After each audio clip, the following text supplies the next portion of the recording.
dari awal waqa'atil waqi'ah sampai wa kuntum azwaja thulatha itu tidak satu pun mengungkap we mati dhisik ya ora. Itu duduk perkara sok mek mati lho piye ta. Paham maksud saya?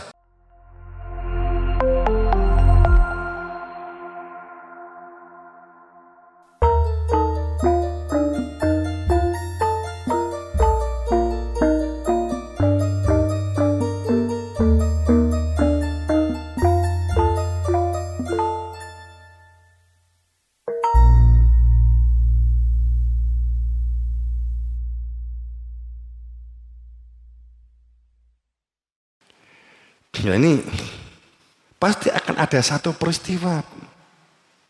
Peristiwa itu mungkin bisa besar, bisa peristiwa-peristiwa yang mulai ada kebangkitan. Idza waqa'atil waqi'ah. Idza rojatil ardu raj'a, apabila bumi telah diguncang, maka akan ada satu guncangan bumi. Baik bumi secara inner, bumi secara batin, bumi secara mikro. Tadriyadul alal batin. Bahwa yang tampak lahir itu sesungguhnya menunjukkan apa yang ada di dalam batin. Lahiriah itu adalah seperti sebuah prototipnya yang ada di dalam batin. Yang tampak di lahir itu menggambarkan apa yang berada di dalam batin. Jika iklim gak menentu, alamnya rusak, berarti banyak manusia yang batinnya juga gak menentu, juga rusak.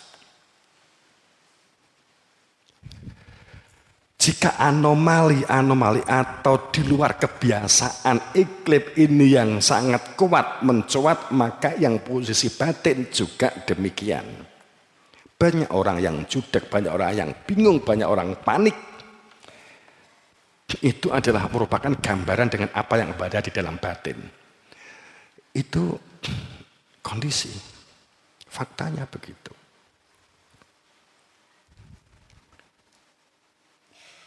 Bumi ini dodonya masing-masing. Jadi diguncangkan dengan dahsyatnya bumi itu goncang. Bencana, anomali, penyakit. Gunung-gunung sing beku, sing kaku, ini lumer. Isin nyaur isin, wirang nyaur wirang, nyawa nyaur nyawa, yang dikira selama ini benar akan lumer, luntuh, dan baru kemudian kaget, lu tiba itu kan itu. Akan ditambahkan banyaknya gunung-gunung meletus.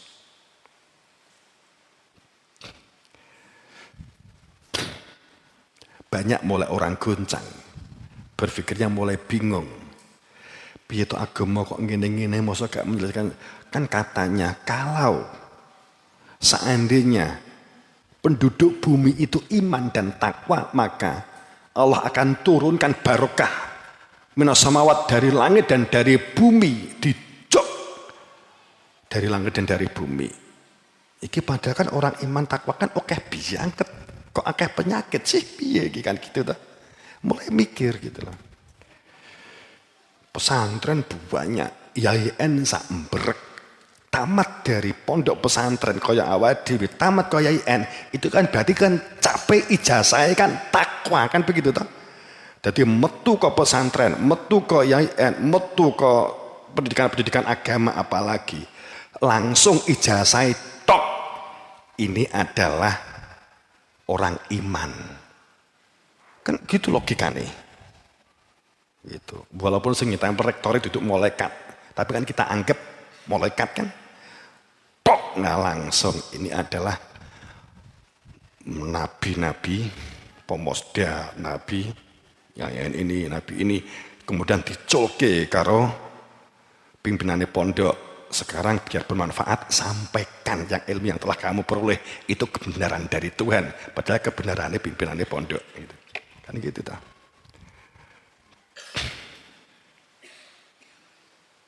Iya. Tak gawe cepet ini ben bingung kowe.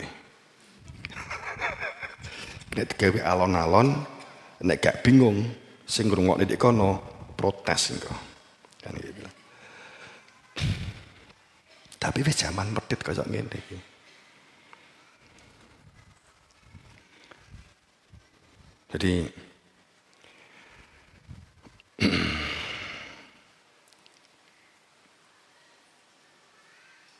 Jadi itu dikatakan debu berterbangan ya, kita mempercepat.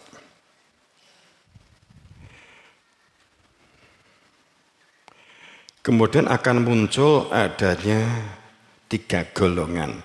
Ini saya akan beda seperti yang selama ini kalau kamu ngaji. Ini saya belum pernah buka. Saya akan buka ini. Ini sama kan beda karena orang berpikir sok nek wis mati ada 3 golongan sesuai dengan ayat ini. Saya tuh yang menunjukkan ayat ini tadi dari awal waqa'atil waqi'ah sampai wa kuntum azwaja thulatha itu tidak satu pun mengungkap we mati dhisik ya ora. Itu dudu perkara sok mek mati lho piye ta. Paham maksud saya? Paham? Totok mana paham ya? Di dalam ayat ini tidak ditunjukkan bahwa ini masalah akhirat. Ini masalah saat ini. Al-an, semuanya berbicara tentang isim al-an, isim sekarang. Jadi,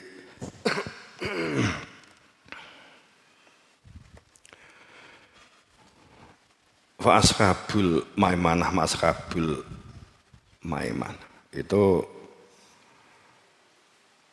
golongan, ada golongan kanan. Apa golongan kanan? Ini kan kita buka. Kan seperti tersurat di dalam Joyoboyo. Kan juga ada. Yang membuka itu siapa sih yang pernah buka? Yang mengetahui kan Satrio Piningkat sendiri kalau Joyoboyo kan begitu. Ya digulai saya kisah jelas nih golek ono kan.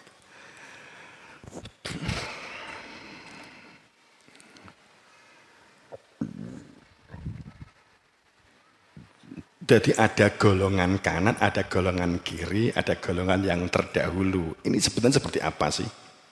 Saya tidak berbicara soal di akhirat loh ya, enak surga, enak neraka, gitu. Saya nggak bicara ini.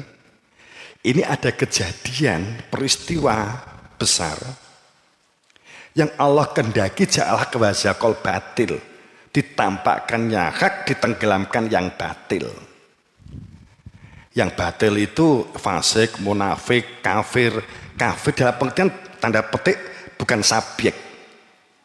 Dalam pengertian sifat watak. Kafir itu sifat dan watak. Sumung bukmun umun faum la yarjiun bisu butatil tuli. Tidak mendengar. Inilah disebut orang kafir. Jadi bukan masalah agama iki enggak, tapi perilaku siapa saja yang begegek, siapa saja yang ketok duwe kuping tapi tuli, ketok duwe mripat ning wuta, ketok duwe utek ning tertutup, maka ini disebut kategori kufur. Kan Al-Quran kan demikian. Jadi yang disebut dengan golongan kanan itu siapa? Pada saat melihat adanya fakta peristiwa demi peristiwa yang terus tidak semakin menurun tapi menghebat, maka akan menjadi sadar diri. Ini gek enek sing salah dalam kehidupan saya. Gek beragama saya ini enggak tepat, hanya masih kulit, hanya masih pelompong, hanya sekedar gelas, tapi belum ada isinya. Dia mulai berpikir, disebut yaumul ba'ats, munculnya hari kebangkitan. Yang dikatakan dengan yaumul ba'ats, hari kebangkitan, itu adalah kesadaran dalam keadaan terpaksa atau dalam keadaan tidak terpaksa. Yang keadaan tidak terpaksa, dia sadar sudah dapat berpikir sebelum meninggal. Dan yang keadaan terpaksa itu dia meninggal kaget, terperanjat. Walau taro id fazi'u fala fauta wa ukhidu mimangkaning korib. Ini adalah bangkit kesadaran yang dipaksa mati, lagi bangkit tapi wis telat. Gitu. Tapi seperti apa nanti kita di belakang. Jadi bangkitnya kesadaran sekelompok orang untuk menerima fakta bahwa kalimat an asyhadu alla ilaha illallah wa asyhadu anna muhammadar rasulullah itu adalah merupakan ikatan saya bersaksi di dalam rasa hatinya atas mengadanya dia yang punya nama Allah, yang al-ghaib, mutlak keberadaannya, wajib wujudnya, harus ditanyakan kepada ahlinya untuk dapat mengenali gaib atau keberadaan diri Tuhan dengan alimul ghaibi wa syahadati, ilmu yang menunjukkan keberadaan dia wa syahadati, sehingga seseorang menjadi bersaksi. Yang terungkap di dalam surat Al-Hujurat 14 dan juga surat Al-An'am 154, bahwa tugas Rasul semuanya itu adalah menyempurnakan atas perilaku dunia dengan iman, supaya di dalam fakta saya bersaksi. Itulah di dalam kandungan surat Al-An'am 154.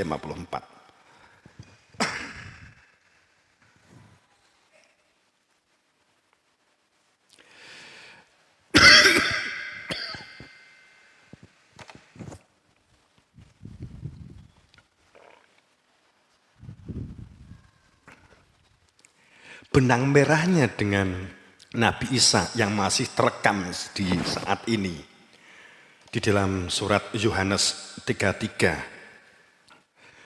Saat itu Yesus menjawab, aku berkata kepadamu sesungguhnya jika seseorang tidak dilahirkan kembali, ia tidak dapat melihat kerajaan Allah.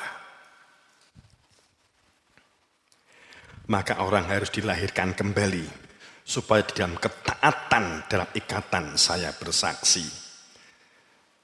Kan juga itu kan ada kemiripan qolatil a'rabu amanah yang sering saya sampaikan, bahwa Nabi ada sebuah cerita bla bla bla bla begitu, kemudian dia saat seseorang mengatakan telah iman, saya urung wis duwe akhlak, kamu sudah seneng nulung, kamu sudah memiliki peduli, lengkapi kehidupan baikmu itu dengan iman. Yadkhul iman fi qulubikum, karena iman belum masuk di dalam rasa batinmu. Itu kan terungkap demikian.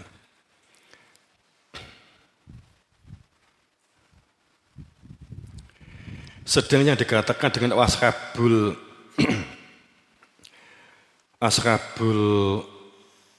golongan kiri,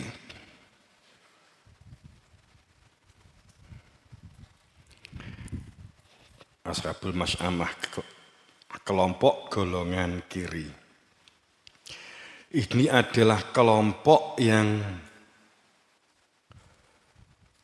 begegek makutawaton. Jadi ada peristiwa tidak keguk, tidak mencari kebenaran, tetap menganggap bahwa dia berada di dalam kebenaran, merasa cukup dengan apa yang ada di dalam dirinya. Tentang keselamatan tidak lagi menjadi pemikirannya. Saat mendengar malah justru skeptis dan negatif. merasa cukup dari kehidupan dengan anggapan keyakinan dan anggapan keimanan hasil dari intuisi dan keyakinan iman yang didasarkan atas nenek moyang dan semata-mata dari buku dan buku bacaan serta keimanan yang dari hasil pijakan pemikiran yang telah disepakati saat dijelaskan perihal kejadian demi kejadian. Itu adalah ja'al haq wa zaqal batil. Adanya ilmu yang menunjukkan keberadaan dia diri Tuhan supaya dapat dikenali di dalam hati. Dia tidak bergerak dan merasa cukup, maka inilah disebut sebagai golongan kiri.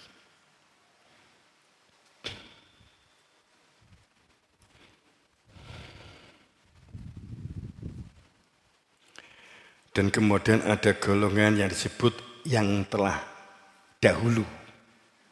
Artinya bahwa kelompok golongan yang telah mendahului sebelum ada peristiwa dia sudah di dalam keimanan. Karena ada yang nyuwun ilmu tauhid di zaman Nabi, umpamanya di zaman Nabi Ibrahim atau mungkin di zaman Nabi Musa, di zaman Nabi Adam. Jadi sudah ada yang bersama dengan Nabi Idris jauh, Nabi Nuh jauh sebelum ada peristiwa besar. Sebenarnya peristiwa besar itu enggak hanya Nabi Nuh, Nabi Musa juga peristiwanya hebat. Yang tidak terekam itu kan banyak sekali. Nabi Musa itu peristiwa kejadiannya enggak kalah dengan Nabi Nuh, hebat. Hebat banget itu zaman Nabi Adam, peristiwanya luar biasa. Sehingga benar-benar tinggal tersisa tidak banyak. Karena Nabi Adam bukan manusia yang pertama. Tapi tersisanya sedikit sekali karena peristiwa hebat atau besar. Mohon maaf, saya sempat ditampakkan hal itu jika ini ditampakkan sekarang. Miris. Miris. Jika itu memang seperti kejadian Nabi Adam. Nabi Adam itu tanpa bobo biung, tapi pengertiannya ibunya tanpa sentuhan laki-laki dari bapaknya sebelum disentuh sudah hamil. Maka bapaknya tidak pernah menyentuh sampai lahirnya Nabi Adam. Itu untuk motong tumpeng, itu untuk supaya kultus fanatik kelompok golongan dan darah menghebat di saat itu dipotong. Orang nggak mau meminta ilmu kepada Nabi Adam karena dia ini ponaan, karena umurnya panjang saat itu ya. Jadi karena ponaan, karena putu, karena cucunya. Masa saya harus berguru kepada cucu, saya harus berguru kepada yang dilihat fisiknya. Makanya Allah menjadikan Nabi Adam dari Ruh Kudus tanpa bobo biung. Sehingga Nabi bapaknya ngendikan bahwa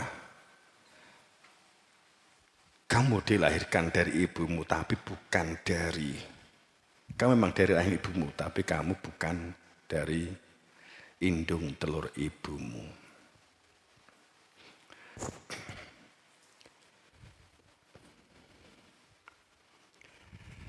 Kalau dari Nabi Adam dari tanah, ya kowe ya kok lemah toh. Gak usah waduh biyen gitu ya. Kowe kok lemah. Kowe njajal gak usah ngidek lemah, njajal golek panganan sing gak kok lemah apa ya. Arep gak mangan kok lemah apa? Beras kok lemah. Jadi aja mangan beras. Aja mangan buah. Apa? Sing gak kok lemah apa? Roti bahane ya kok lemah, telo. Kowe lho digawe kok lemah.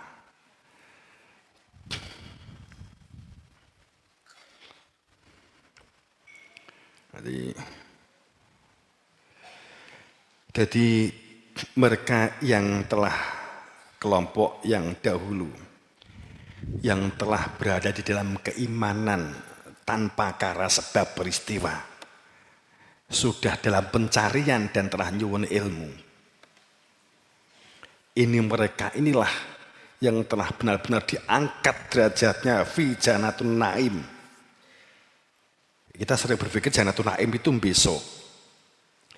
Jannah itu adalah titik temu dua zat atau lebih dalam satu. Sehingga ini adalah titik temu beberapa zat.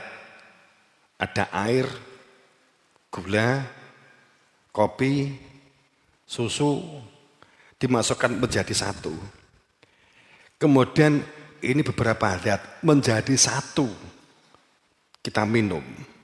Gak kita deh, saya deh.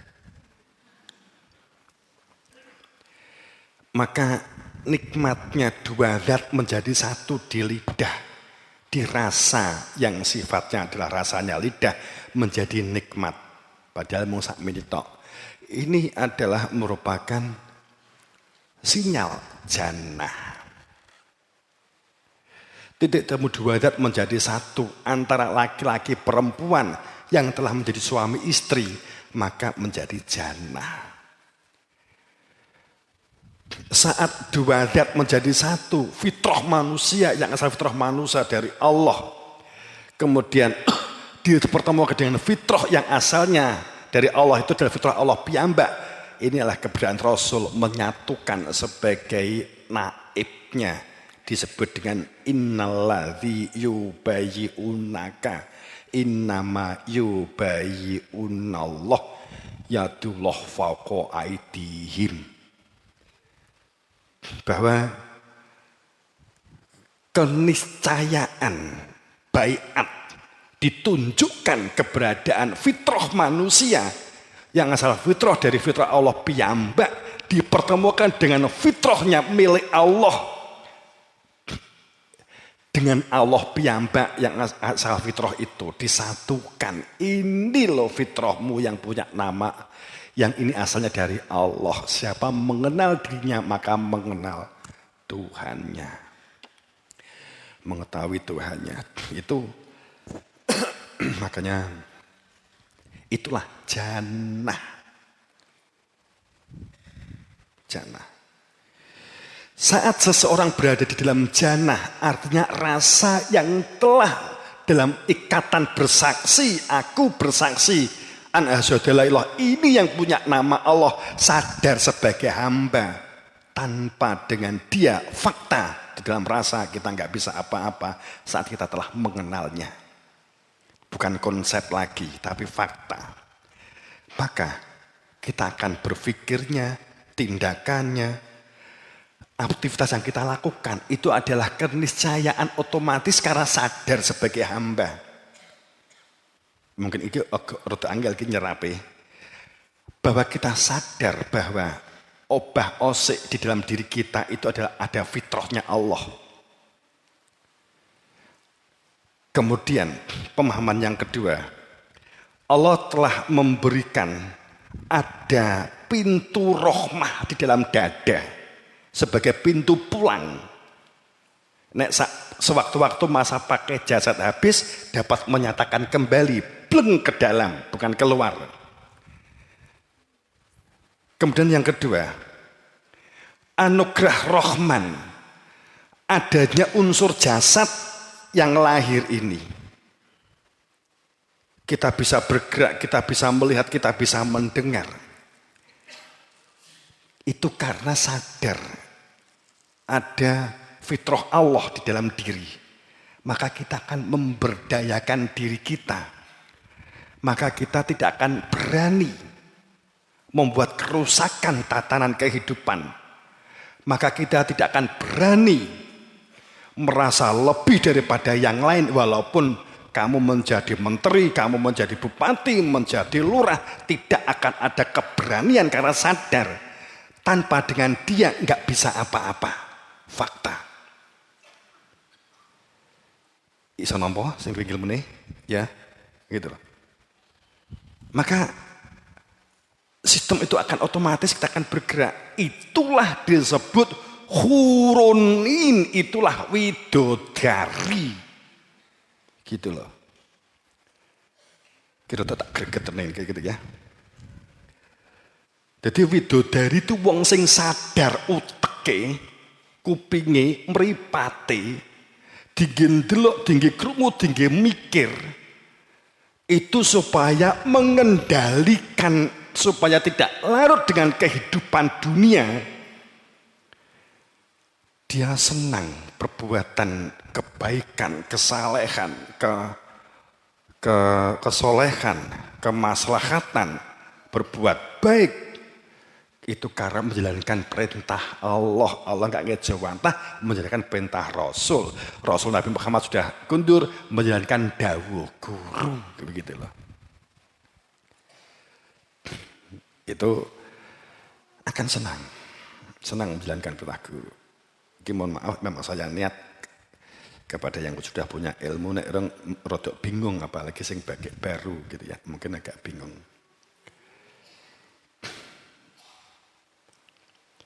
Nah, sendiri ilmu ini celek-celek seharusnya begitu. Oh iya, gitu.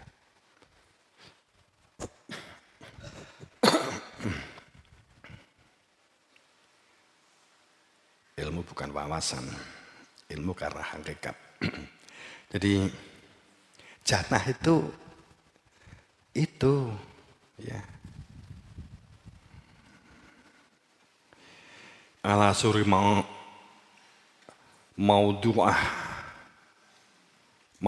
maaf. Ala suri maudunah. Jadi mereka ini berada di dipan-dipan yang bertakhta. Dipanmu apa toh? Ya bumi lah dipanmu sih. Mbok toto dipanmu kan ditoto. Obang sik mergo pengiran duduk mergo nepsumu gitu. Jadi kan noto dipan. Wis to kowe nek dipanmu mbok toto. Kehidupanmu mbok toto. Winih mbok tandur, tukul. Gitu. Makanya buah-buahan ya kan banyak begitu. Tadi memberdayakan dan berbudidaya itu. Jamaah rakyat itu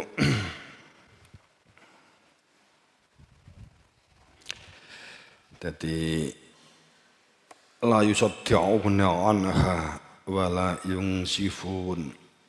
Mereka ini tidak pening juga tidak pula mabuk. Tafsirannya iki ngene, ditutne gak apa-apa wis ya. Jadi mereka itu tampak tetap muda dan tidak berubah dan tetap muda. Apa maknane?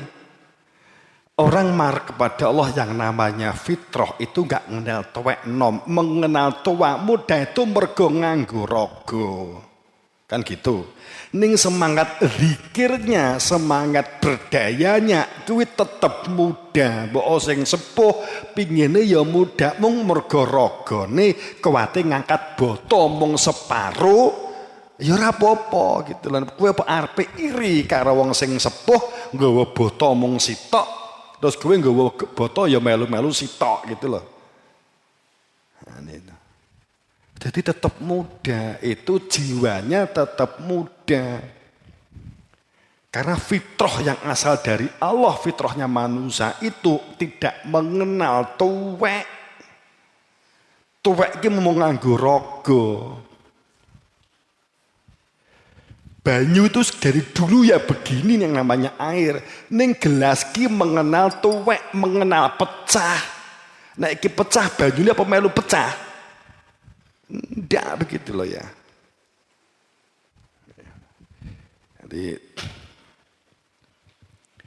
mereka dikelilingi orang yang muda dan tetap muda begitu. Jadi saya nggak ngomong sok gak dong ya diakui wae gak roh gitu aja kan. Ngomong saiki gitu loh. Gitu kan. Ya memang secara roh gak pernah tua. Nabi Adam ya tetap ketok muda.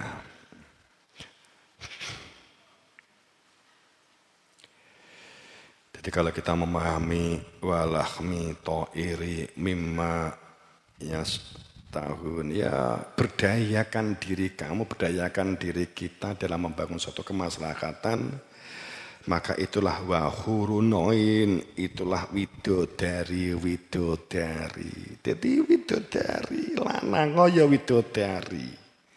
Quran iki lho lanang ya widodari. Quran itu menyebut widodari itu menggunakan oin, turofun atau hurun in. Kalau turofun in itu pandangan hati nurani, mengadanya dia menjadi pusat semua aktivitas itu memunjer kepada pandangan hati nurani, karena hati nurani itu pandangannya kepada keberadaan Tuhan yang telah dikenali tadi itu. Itu pandangan. Kalau hurin itu perilaku tatanan lahir dengan syariat akhlak adab, sehingga tidak akan mudah larut oleh trik dan intrik, iming-iming nafsu keduniaan. Tujuan beraktivitasnya adalah menuju kepada dia, itu disebut hurain.